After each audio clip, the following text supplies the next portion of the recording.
London, 1900.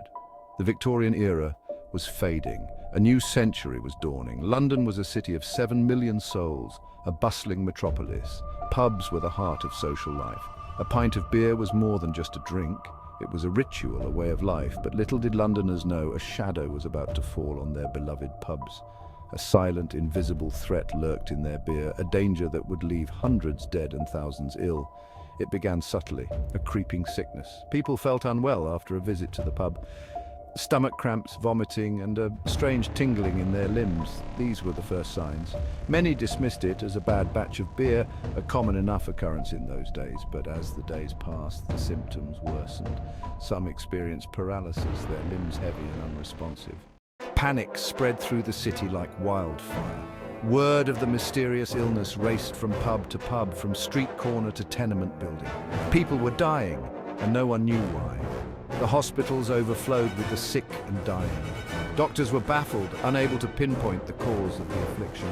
Theories abounded, each more outlandish than the last. Was it a new plague? A curse from the east? The newspapers, hungry for a story, fanned the flames of fear. The public, gripped by terror, demanded answers. The fear was palpable. We didn't know what was happening, and the uncertainty was the worst part. Every day, more people fell ill, and we were all terrified it could be us next. A team of scientists at St. Bartholomew's Hospital began a desperate search for the cause.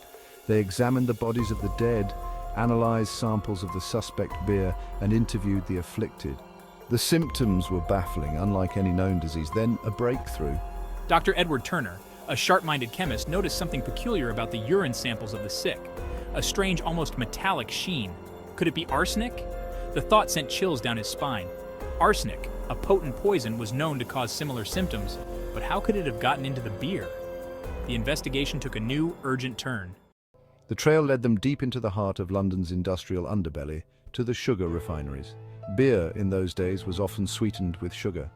The investigators soon discovered that a large batch of sugar contaminated with arsenic had been delivered to several breweries across the city. The source of the contamination? A shocking case of negligence. A sulfuric acid manufacturer, in a rush to meet demand, had used cheap, arsenic-laden sulfuric acid in the sugar refining process. The result was a deadly concoction that would soon find its way into thousands of barrels of beer. The 1900 London beer poisoning was a watershed moment. It forced the government to take a hard look at the safety regulations governing food and drink production. New laws were enacted mandating stricter quality control measures for ingredients. The tragedy also led to advances in forensic science. The investigation, with its meticulous tracing of the arsenic from the beer back to the sugar and finally to the sulfuric acid, helped establish new standards for forensic analysis. The legacy of the 1900 beer poisoning is a somber one, a stark reminder of the importance of vigilance and the human cost of complacency.